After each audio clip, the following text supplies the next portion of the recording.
Good morning children. आज हम लोग फर्स्ट असाइनमेंट में हिंदी लिटरेचर पढ़ेंगे। हिंदी लिटरेचर में आज हम एक बहुत ही रोचक कहानी पढ़ेंगे जिसका शीर्षक है बस की यात्रा। इस कहानी के लेखक हरिशंकर परसाई जी हैं। जैसे हम लोग जानते हैं कि हमारे देश में यातायात के अनेक साधन हैं, जैसे ट्रेन, हवाई जहाज और बहुत सारी छोटी बड़ी गाड़ियां। उन्हीं में से एक है बस। कुछ स्थानों पर बसों की हालत बहुत दयनीय होती है, मतलब उनकी अवस्था बहुत बुरी होती है।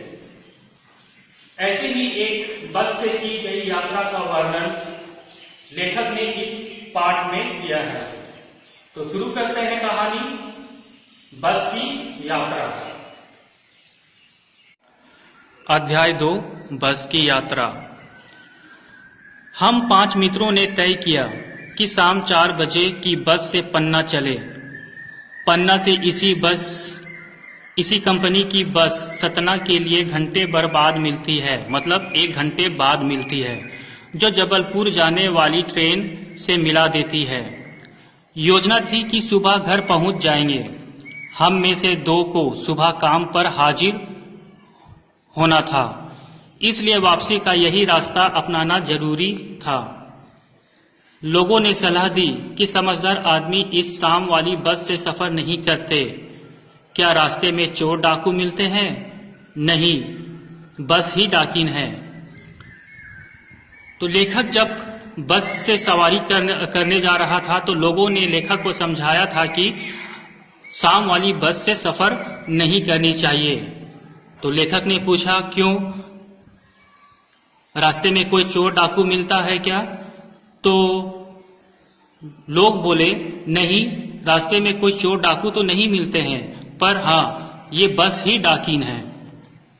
बस को देखकर तो श्रद्धा उमड़ पड़ी, मतलब बस को देखकर अफसोस होने लगी।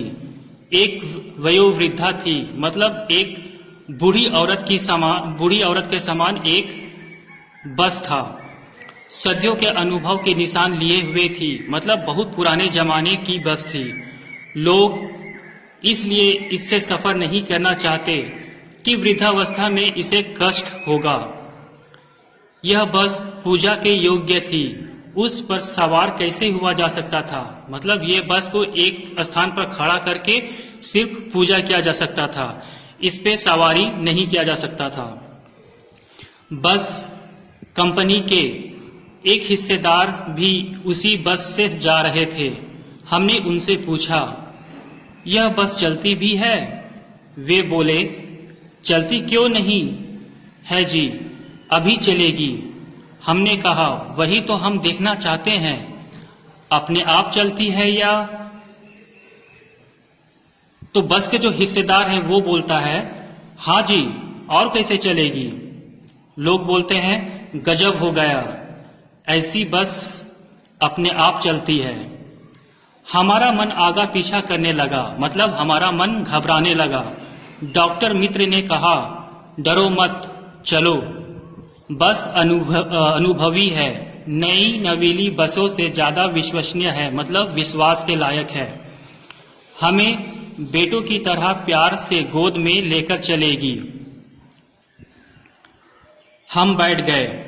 जो छोड़ने आए थे वे इस तरह देख रहे थे जैसे अंतिम विदा दे रहे हों। उनकी आंखें कह रही थी, आना जाना तो लगा ही रहता है, आया है सो जाएगा, राजा रंग फकीर। मतलब इस धरती पर जो भी आया है, चाहे वो राजा हो, रंग हो या फकीर हो, सभी को इस दुनिया से जाना है।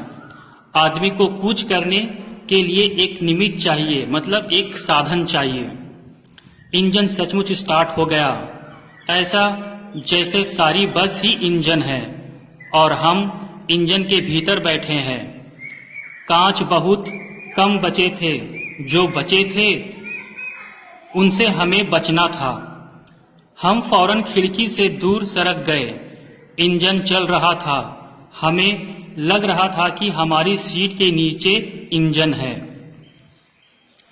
बस सचमुच चल पड़ी और हमें लगा कि यह गांधी जी के असहयोग और सविनय अवज्ञा आंदोलनों के वक्त अवश्य जवान रही होगी, मतलब उस जमाने की गाड़ी होगी।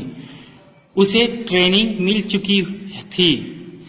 हर हिस्सा दूसरे हिस्से से असहयोग कर रहा था, मतलब हर हिस्सा साथ नहीं दे रहा था। पूरी बस सविनय अवज्ञा आंदोलन के दौर से गुजर रही थी। सीट का बॉडी से असहयोग चल रहा था। कभी लगता सीट बॉडी को छोड़कर आगे निकल गई है, कभी लगता था कि सीट को छोड़कर बॉडी आगे भागी जा रही है। 8-10 मील चलने पर सारे भेदभाव मिट गए। यह समझ में नहीं आ रहा था कि सीट पर हम बैठे हैं या सीट हम पर बैठी है। एकाएक बस रुक गई, मतलब अचानक से बस रुक गई। मालूम हुआ कि डीजल की टंकी में छेद हो गया है।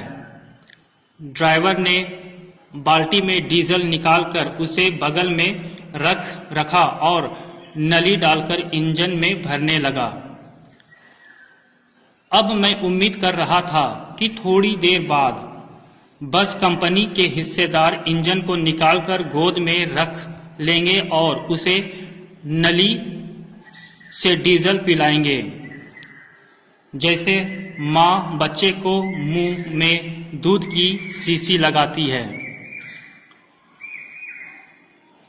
बस की रफ्तार अब 15-20 मील हो गई थी, मतलब बस की रफ्तार धीमी हो गई थी। मुझे उसके किसी हिस्से पर भरोसा नहीं था। ब्रेक फेल हो सकता था, स्टीयरिंग टूट सकती है। प्रकृति के दृश्य बहुत लुभावने थे। दोनों तरफ हरे भरे पेड़ थे जिन पर पक्षी बैठे थे। मैंने हर पेड़ को अपना दुश्मन समझ रहा था। जो भी पेड़ आता, डर लगता कि इससे बस टकराएगी। वह निकल जाता तो दूसरे पेड़ का इंतजार करता। झील दिखती तो सोचता कि इसमें बस गोता लगा जाएगी। एकाएक फिर बस रुकी। ड्राइवर ने तरह तरह की तरकीबें की, पर वह चली नहीं। सविनय अवज्ञा आंदोलन शुरू हो गया था। कंपनी के हिस्सेदार कह रहे थे, बस तो फर्स्ट क्लास है जी, यह तो इत्तेफाक की बात है। छीन चांदनी में वृक्षों की छाया, छीन मतलब हल्की, हल्की चांदनी में वृक्षों की छाया के नीचे वह बस बड़ी दयनीय लग रही थी। लगता जैसे कोई वृद्धा थक कर बैठ गई हो, मतलब कोई बुढ़िया थक कर बैठ गई हो। हमें ग्लानि हो रही थी, मतलब अफसोस हो रहा था कि बेचारी पर लद कर हम चले आ रहे हैं, मगर इसका प्राणांत हो गया। अगर इसका प्राणांत हो गया तो इस बियाबान में हमें इसकी अंत्येष्टि करनी पड़ेगी। मतलब अगर इसकी मृत्यु हो गई तो इस सुनसान जगह पर इसकी अंतिम संस्कार करनी पड़ेगी। हिस्सेदार साहब ने इंजन खोला और कुछ सुधार किया। बस आगे चली। उसकी चाल और धीमी हो गई थी। धीरे धीरे वृद्धा की आंखों की ज्योति जाने लगी, मतलब बस की हेडलाइट की रोशनी कम होती गई। चांदनी में रास्ता टटोल कर वह रेंग रही थी। आगे या पीछे से कोई गाड़ी आती दिखती तो वह एकदम किनारे खड़ी हो जाती और कहती, निकल जाओ बेटी, अपनी तो वह उम्र नहीं रही। एक पुलिया के ऊपर पहुंचे ही थे कि एक टायर फीस करके बैठ गया। मतलब जैसे ही एक पुल के ऊपर चढ़ता है, बस का टायर पंचर हो जाता है। वह बहुत जोर से हिलकर थम गई। अगर स्पीड में होती तो उछलकर नाले में गिर जाती। मैंने उस कंपनी के हिस्सेदार की तरफ पहली बार श्रद्धा भाव से देखा। वे टायरों की हालत जानते हैं, फिर भी जान हथेली पर लेकर इसी बस से सफर कर रहे हैं। उत्सर्ग की ऐसी भावना दुर्लभ है। सोचा, इस कहानी के साहस और बलिदान भावना का सही उपयोग नहीं हो रहा है। इसे तो किसी क्रांतिकारी आंदोलन का नेता होना चाहिए। अगर बस नाले में गिर पड़ती और हम सब मर जाते तो देवता बाहें पसारे उसका इंतजार करते और कहते, वह महान आदमी आ रहा है जिसने एक टायर के लिए प्राण दे दिया, मर गया पर टायर नहीं बदला। दूसरा घिसा टायर लगाकर बस फिर चली। अब हमने वक्त पर पन्ना पहुंचने की उम्मीद भी छोड़ दी थी। पन्ना क्या, कहीं भी कभी भी पहुंचने की उम्मीद छोड़ दी थी। लगता था जिंदगी इसी में गुजारनी है और इससे सीधे उस लोक को प्रयाण कर जाना है, मतलब प्रस्थान कर जाना है। इस पृथ्वी पर उसकी कोई मंजिल नहीं है। हमारी बेताबी, तनाव खत्म हो गए। हम बड़े इत्मीनान से घर की तरह बैठ गए। चिंता जाती रही, हंसी और मजाक चालू हो गए। तो ये थी कहानी बस की यात्रा। अब इस पाठ के माध्यम से कुछ कठिन शब्द बोर्ड में लिखा हुआ है, इसे आप अपने नोटबुक में उतार लें और उसे अच्छे से याद कर लें। और साथ ही मैं कुछ और भी लिखित कार्य भेज रहा हूं, उसे भी आप पूरा करेंगे। धन्यवाद।